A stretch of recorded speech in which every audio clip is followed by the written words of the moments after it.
السلام عليكم ورحمة الله وبركاته. ازيكم يا كل حبايب قلب؟ عاملين ايه؟ يا رب دايما تكونوا بخير وفي سعادة وفي احسن حال. قبل ما نبدأ الفيديو كله يصلي على النبي ان شاء الله. النهاردة الفيديو بتاعنا كده فيديو متنوع كده. هنبدأ ان شاء الله كده بشوية مشتريات كده شاريينهم كده مع بعض.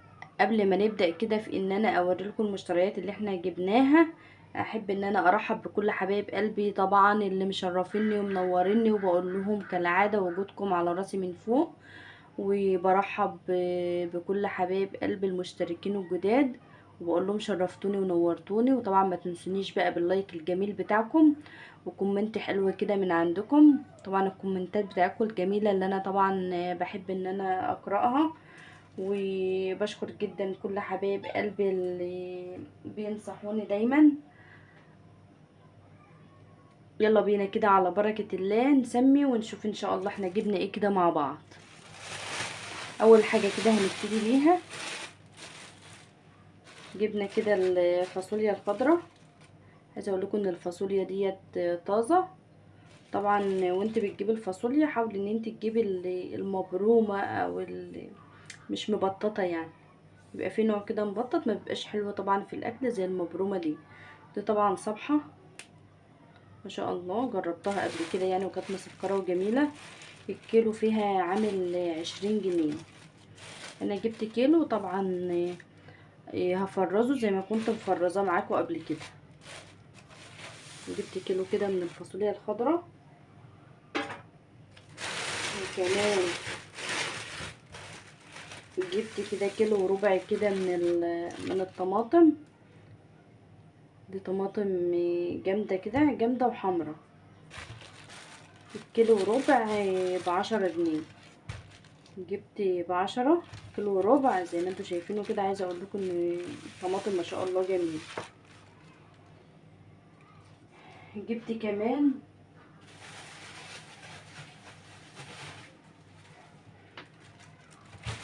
جبت كمان 5 كيلو كده من الطماطم. عايزه اقول لكم ان الطماطم دي جبتها كده شروع كده على بعضها. عايزه اقول لكم ان هي كويسه بس ممكن تكون طيبه او طريه شويه. جبت ال5 كيلو دول 15 جنيه. طبعا ديت هسبكها ان شاء الله. جبت قد ايه؟ جبت 5 كيلو، جبتهم ب15 جنيه. جبت كمان 2 كيلو كده من القلقاس. القلقاس ما شاء الله برضو صابح برضو جميل. جبت 2 كيلو. جبت 2 كيلو كده من القلقاس ده. الكيلو عامل 25 جنيه يعني. جبت 2 كيلو، دول 2 كيلو قطعين 50 جنيه.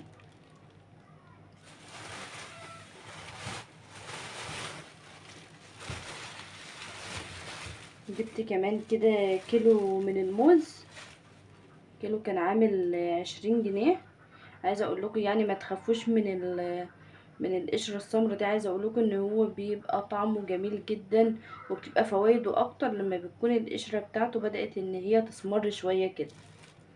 ما تقلقوش منه، هو من جوه برضو نضيفه حلو يعني. مجرباه برضو قبل كده. وجبت كمان كيلو كده من الاستفندي. الكيلو ده كان عامل 15 جنيه.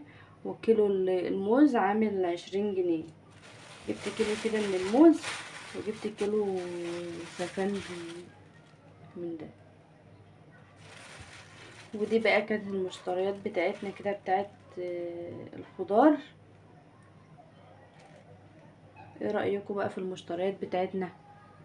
قلت اوريكم كده المشتريات اللي احنا جايبينها قبل ما نبدأ كده الروتين مع بعض. نيجي هنا بقى تاني جزء كده معانا من المشتريات. جبت كده كيس سكر. الكيس كان عامل 35 جنيه. جبت كمان علبة جبنة كده رودس. طبعا انا بجيب النوع ده على طول.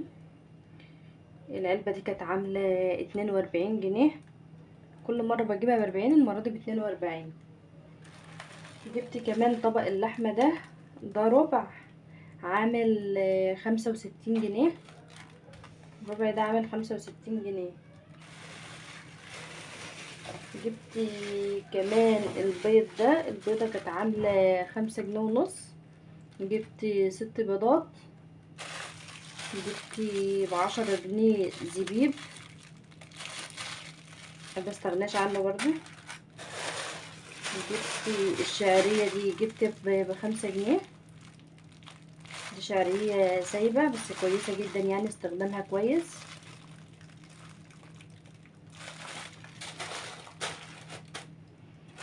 جبت كمان العدس ده، دول كده ب10 جنيه.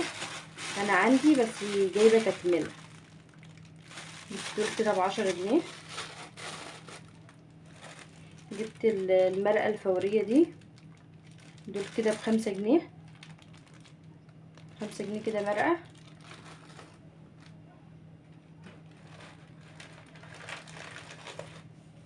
جبت بقى الخميرة والفانيليا والكيك شيف ده. الحاجات دي طبعا ما بستغناش عنها، بحبها تبقى موجودة عندي كده على طول.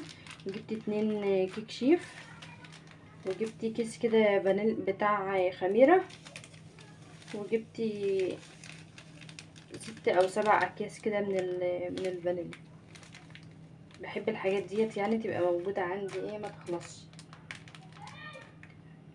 وده بقى كان الجزء التاني كده من المشتريات. هفرز بقى معاكم كده المشتريات الخضار اللي احنا جبناها، وهوريها لكم ان شاء الله هنعمل فيها ايه. تابعي كده معايا الفيديو للاخر، ولو عجبك الفيديو ما تنسونيش كده باللايك الجميل بتاعكم، وقولوا لي كده رايكم الحلو في التعليقات.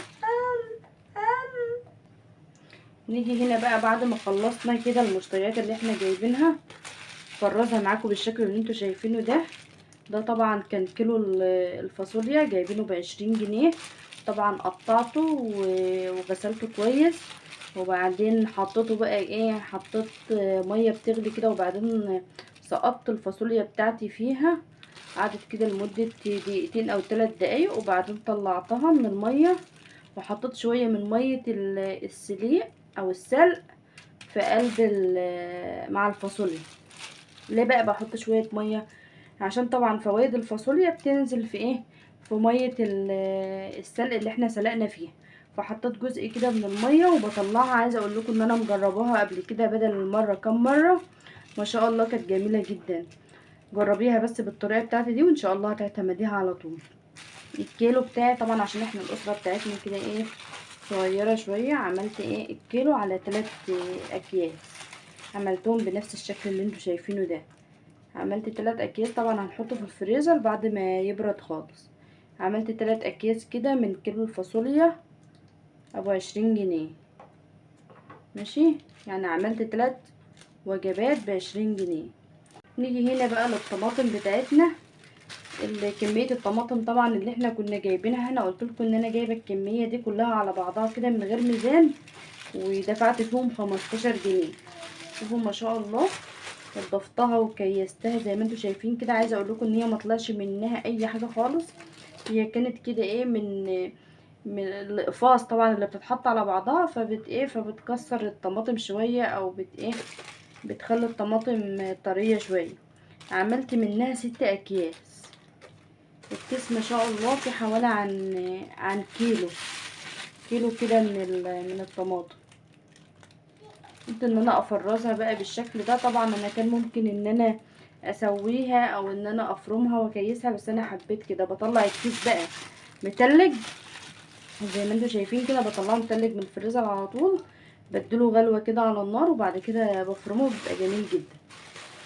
عملت 6 اكياس من الطماطم اللي انا جبتها ب15 جنيه. يعني دول ما شاء الله يكفوني فترة كبيرة. وجبت كمان 2 كيلو القاس. كانوا القاستين كده كبار، عملوا 2 كيلو. الكيلو كان ب25. قطعته زي ما انتوا شايفين كده، انا عاملاه معاكم في فيديو برضو قبل كده. قطعته زي ما انتوا شايفينه كده. وطبعا انا لا بشوحه ولا بعمل فيه اي حاجة، انا بسيبه زي ما هو كده. وبحطه في اكياس من اكياس التخزين، وبحطه في الفريزر، وبيبقى معايا ما شاء الله، يعني ما بيحصلوش اي حاجة. ال2 كيلو عملوا لي ده 1 2 3 4 عملوا لي 5 اكياس من القلقاس. يعني جبت ب50 جنيه قلقاس، عملوا لي 5 اكياس. يعني ممكن الوجبة تبقى واقفة فيها ب10 جنيه. طبعا انت بتحط الحاجة او بتكيسي الحاجة حسب طبعا احتياجك او حسب اعداد الاسرة بتاعتك. حبيت ان انا اوريلكم انا بفرز الخضار ازاي او بفرز حاجتي ازاي. عايزه اقول لكم ان انا بعمل الفاصوليا. في ناس كتير بتقول الفاصوليا ما بتتخزنش وبتجلد ومش عارفه ايه. عايزه اقول لكم ان انا بعملها بالشكل ده وما شاء الله بتبقى جميله. وبطلع الكيس على طول، يا اما بسيبه يفك شويه يا اما بحطه على طول. ببقى مسبكه الطماطم واقوم حطاه في قلبه على طول، يا دوبك ياخد غلوتين كده مع الطماطم وبتبقى ما شاء الله جميله كانك لسه جايباها. عايزه اقول لكم ان انا مجرباها بدل المره كام مره وجربوها بس بطريقتي دي وان شاء الله مش هتندموا. عملت القلقاس زي ما انتم شايفين كده. في ناس طبعا بتشوحه وفي ناس لازم تديله تشويحه الاول كده وبعدين تبقى تكيسه وتحطه في الفريزر. انا بحب ان انا اسيبه زي ما انتم شايفين كده. الطماطم بتاعتي بقى ساعات بديلها غلوه وبفرمها وبعبيها في الاكياس. بدل ما اكون عاملاها كده، بس انا ايه يعني قلت هياها انا هعبيها كده واللي عاوزه اطلع الكيس على طول متلج كده اديله غلوه وبفرمه بتبقى جميله جدا. وعايزه اقول لكم كانها ايه نص تسبيكه كده. اما بتديلها غلوه وهي طالعه من الفريزر بتبقى جميله جدا. يا رب يكون الفيديو بتاع النهارده كده عجبكم. يا رب اكون دايما كده عند حسن ظنكم. طبعا ما تنسونيش حبايب قلبي كده باللايك الجميل بتاعكم، وشيري كده الفيديو مع اصحابك عشان يوصلك كل جديد ان شاء الله كده بننزله، وعشان قناتنا المتواضعة تكبر بيكم وليكم ان شاء الله. وقولوا لي كده رأيكم الحلو في التعليقات. والسلام عليكم ورحمة الله وبركاته.